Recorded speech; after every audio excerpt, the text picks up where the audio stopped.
किबरियाई व बराई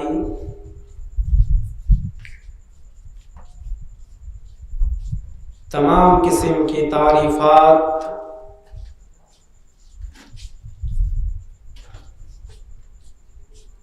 उस अल्लाह रब्बुल आलमीन के लिए जो रब्बुल अर्श है, जो खालिक की कायनात है, जो क्रिएटर ऑफ यूनिवर्स है, जो रहमान और रहीम है,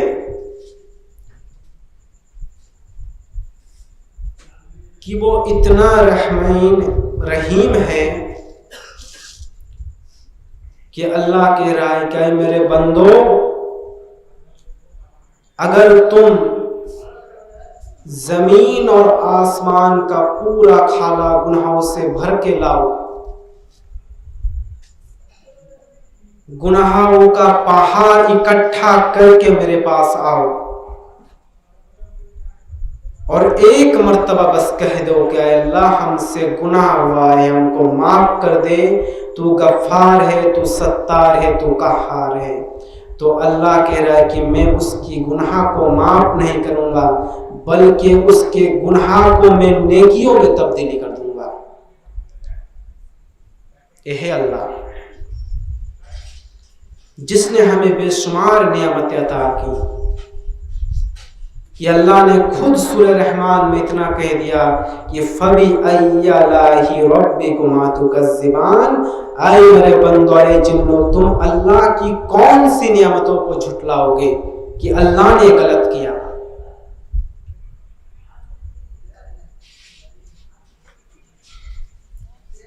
तो हम उसकी तारीफ करके खत्म नहीं कर सकते, इसलिए हम एक जुमले में इतना ही कहेंगे अल्हम्दुलिल्लाह। उसके बाद तारीफात और प्रशंसाएं इमामुल अंबिया रहमतल लिल आलमीन जनाब मोहम्मद रसूलुल्लाह सल्लल्लाहु अलैहि वसल्लम की, और हम अल्लाह से दुआ भी करते हैं कि अल्लाह दरूद और सलाम की बेशुमार बारिश अता फरमा जनाब मोहम्मद रसूलुल्लाह सल्लल्लाहु अलैहि वसल्लम के ऊपर। अल्लाहुम्मा सल्ली व सल्लिम व बारिक।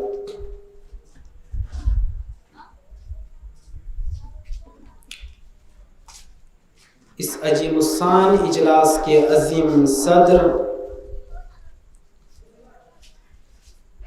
ललपुर और उसके अतराफ व अकनाफ से आए हुए बुजुर्गों, कौम व मिल्लत के लायकवर नौजवानों, मुस्तकबिल की होनहार अजीज बच्चों,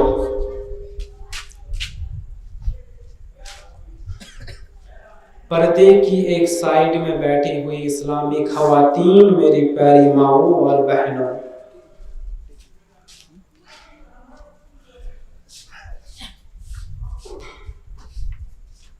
सूरत हाल, मौजूदा हालात जो है हिंदुस्तान की, अभी वो किसी से छुपा हुआ नहीं है, वो किसी से पोशीदा नहीं है। हिंदुस्तान के जो नाजुक हालात हमारे और आपके दरमियान, हमारा आपके मावीन है, वो सब जानते हैं, वो वाजी है। हॉस्पिटलों में बेड नहीं है, ऑक्सीजन की कमी, शमशान घाट पे मुर्दों की लाइन, और फिर भी हमारे देश के वजीर आजम कहते हैं सबका साथ सबका विकास। आपने कितना साथ दिया हम सब जानते हैं, और आपने कितना विकास किया है हम जानते हैं। आपने ना हिंदुओं के साथ दिए ना मुसलमानों के साथ है, आपको बस अब अपनी कुर्सी से मकसद है बस। हमारे भोले भाले हिंदू भाइयों को आप बहका के वोट हड़प लिए और आज उन्हीं को आप हॉस्पिटलों में जगह नहीं है।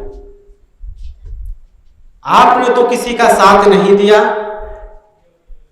और विकास की जो बात, तो आपने विकास भी नहीं किया। गुजरात के अंदर एक बेड पे 3-3 मरीज, यूपी के सड़कों में मरीज, बिहार का हाल मैं जानता हूं, 2 साल से बिहार में हूं। आपने कितना विकास किया बिहार में मुझे मालूम है, 2 साल से मैं बिहार में रह रहा हूं। किसी का साथ दिया आपने? और फिर भी कहते कि बंगाल को गुजरात बनाएंगे। पहले गुजरात को संभालिए, गुजरात के जो हालात है उसमें तब्दीली लाइए, फिर बंगाल के बारे में सोचना कि बंगाल में क्या चाहिए। तरक्की तो बहुत करते हैं। हाँ, मैंने इतना तरक्की किया, इतना तरक्की किया। काहे का आपने तरक्की किया? अगर आपने तरक्की किया होते तो विदेश से ऑक्सीजन नहीं मंगवाते। सऊदीया से क्यों ऑक्सीजन मनवाया आपने? अगर आपने तरक्की किया तो आपने ना गुजरात में तरक्की की, ना यूपी में तरक्की की, ना बिहार में तरक्की की। आपने किसी जगह पर तरक्की नहीं की। बस आप भाषण देते हैं कि सबके अकाउंट में 15-15 लाख, ये नौकरी वो नौकरी, लेकिन आपने एक भी वादा पूरा नहीं किया। बस आप बातों के शेर है, आप बातों के शहंशाह है, कामों के बादशाह आप नहीं है। अगर कामों के होते तो आज हिंदुस्तान का हाल नहीं होता। अब ये लोग मुझसे सवाल करेंगे, ठीक है चलो हमने तरक्की नहीं किए, बिहार में हमने तरक्की नहीं की, यूपी में तरक्की नहीं की, गुजरात में तरक्की नहीं की, तो हमें बताओ कि तुम्हारे बंगाल में कितना तरक्की हुआ है, तुम्हारी बंगाल में कितना तरक्की की है तुम्हारे बंगाल के सरकार ने। तो हम उनको एक जवाब देंगे कि बंगाल में जितना तरक्की हुआ है हमें मालूम है, लेकिन तुमसे ज्यादा हुआ है। बंगाल में जितना तरक्की हुआ है बिहार से ज्यादा हुआ है, गुजरात से ज्यादा हुआ है, यूपी से ज्यादा हुआ है, तुमसे ज्यादा हुआ है। जितना हुआ है मुझे मालूम नहीं, लेकिन तुमसे ज्यादा हुआ है। अब यूपी के सरकार जब देख रही कि मैं लोगों को बचा नहीं पा रहा हूं, लोग मर रहे दिन ब दिन, तो इन्होंने एक फतवा दे दिया कि यूपी के सरजमीन में जो मर रहा है और यूपी के जमीन में जिसको जलाया जा रहा है वो स्वर्ग में जाएगा, जन्नत में जाएगा।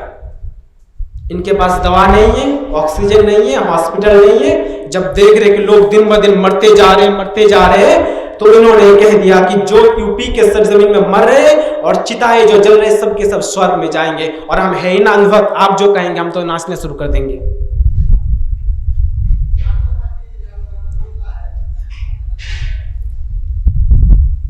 हमको भगाने की जरूरत नहीं है। अगर भगाना है तो अनभक्त को हटाओ। और आज जो हिंदुस्तान के अंदर सड़कें नहीं है, हॉस्पिटल नहीं है, स्कूल नहीं है, तो हमारे सरकार को भी दोष देना कोई फायदा नहीं होगा, क्योंकि तुमने ही कहा था, तुम अनभक्तों ने ही कहा था हमें स्कूल नहीं चाहिए, हॉस्पिटल नहीं चाहिए, सड़कें नहीं चाहिए, हमें मंदिर चाहिए। तो लो तुम्हें मंदिर दे दिया, हॉस्पिटल नहीं दिया। देश की हालात जो है बर्बाद कर दिया पूरे देश को। 10 साल में हालत, और क्या नाम हैट्रिक करेंगे। अगर हैट्रिक हो तो देश बचेगा ही नहीं। और ये देश थोड़ा सा अगर जिंदा भी है ना, ये देश कब का खत्म हो जाता, लेकिन अगर थोड़ा सा जिंदा है तो किसके लिए जिंदा है आपको मालूम है? थोड़ी सी हमारे हिंदुस्तान के अंदर हमारे अकलमंद हिंदू भाई मौजूद है और अकलमंद मुसलमान भाई मौजूद है। इन्हीं लोगों के लिए देश चल रहा है। अगर सबके सब अंधभक्त हो जाते तो देश कब का खत्म हो जाता, क्योंकि इंसानियत थोड़ी सी भी बकी है। बाकी है हमारे हिंदू भाइयों के दिल में और हम मुसलमान भाइयों के दिल में। ये हालात है आज हिंदुस्तान के और देश के हालात है। बहरहाल मैं उस तरफ नहीं जाना चाहता हूं। मैं ये तो एक तमहीद थी जो मैंने कर दी। मेरा मौजू कुछ और है, सीरत तैयबा पर मुझे बात रखनी है, अपनी पूरी बात। नबी अकरम की पूरी जिंदगी विलादत से लेके वफात तक, एक पूरी जिंदगी हमारे लिए एक रहनुमा है, आइडियल है, मॉडल है।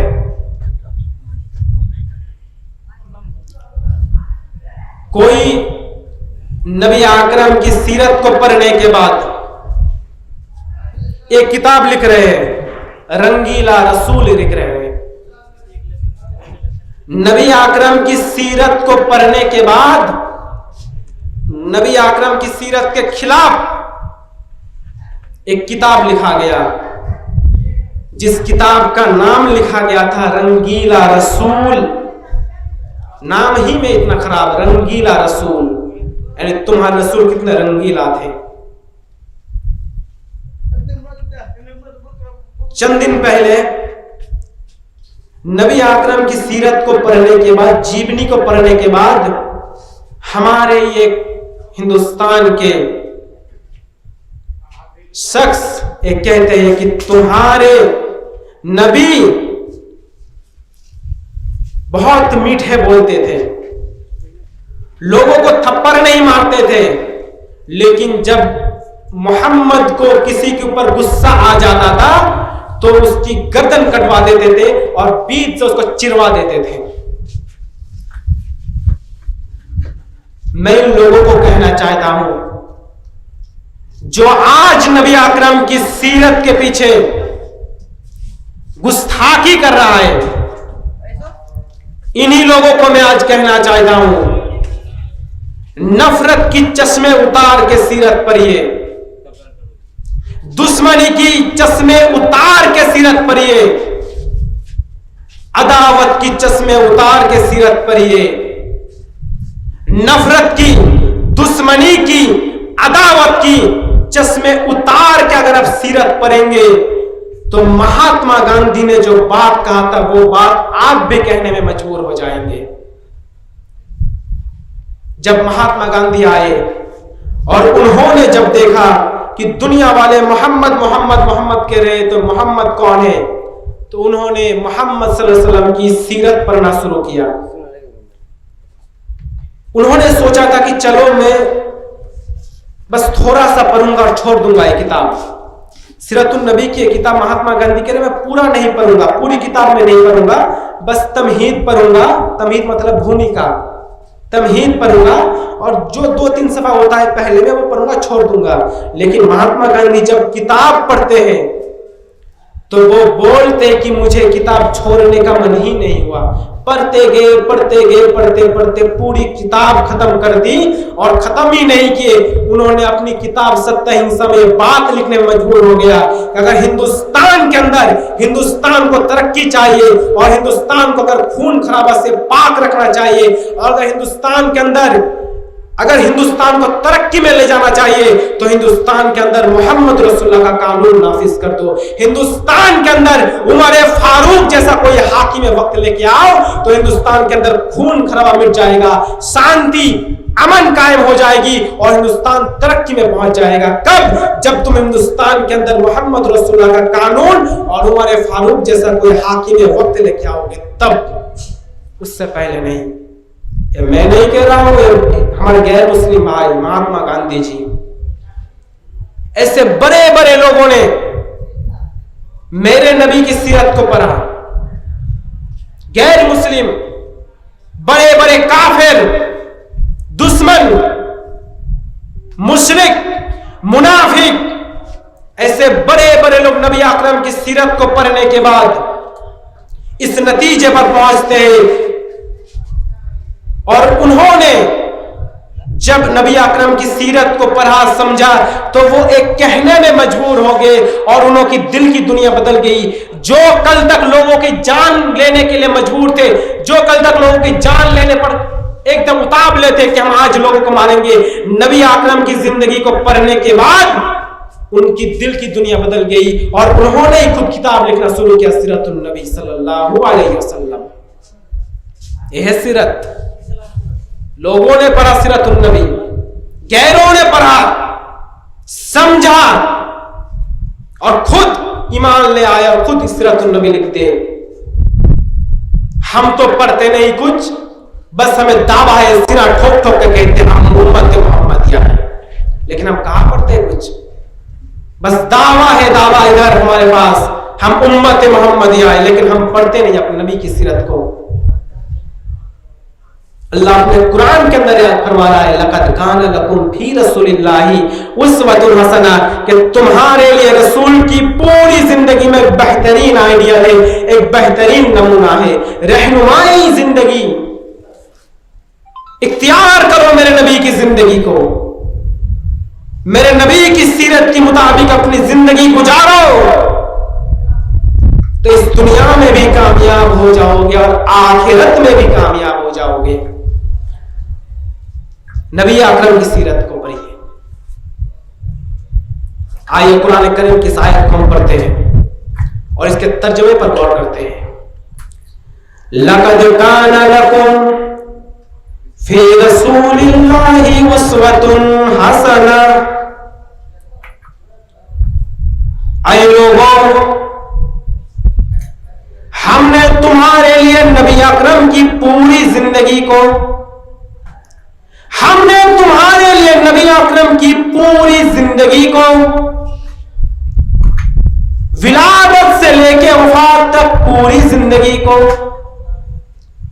हमने तुम्हारे लिए एक बेहतरीन नमूना बनाकर भेजा, एक बेहतरीन आइडियल बनाकर भेजा है। नबी अकरम की पूरी जिंदगी को हमारे लिए रहनुमा बनाकर भेजा है। लक़द कान लकुम फी रसूलिल्लाहि उस्वतुन हसना, कि नबी अकरम की इबादत वाली जिंदगी तुम्हारे लिए आइडियल नहीं है,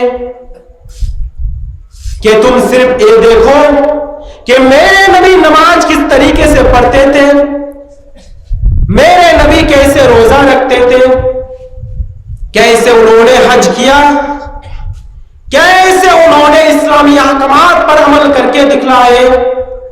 मेरे नबी की इबादत वाली जिंदगी तुम्हारे लिए आइडियल नहीं है, मेरे नबी की इबादत वाली जिंदगी तुम्हारे लिए मॉडल नहीं है, बल्कि इतना कह दिया कि नबी अकरम की पूरी जिंदगी को तुम्हारे लिए हमने आइडियल बनाकर भेजा है।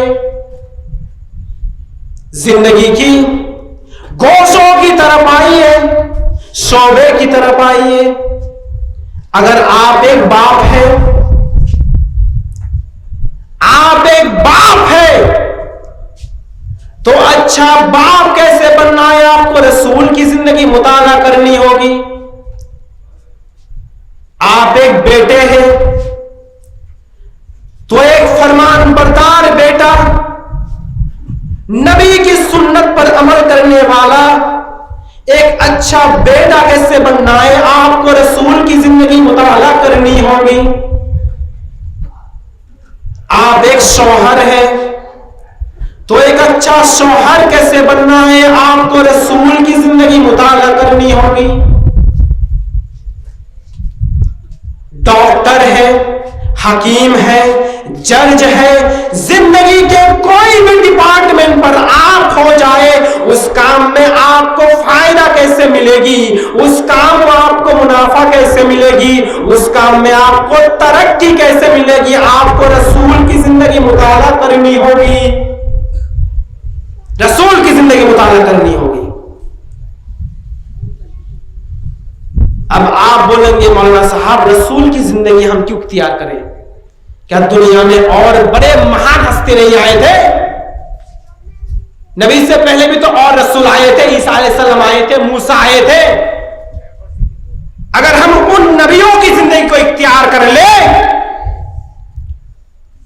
तो क्या हम कामयाब नहीं हो पाएंगे? नबी आकरम से पहले भी तो बहुत से लोग आए थे, बहुत बड़े बड़े महान हस्तियां आई थी, तो हम उसकी जिंदगी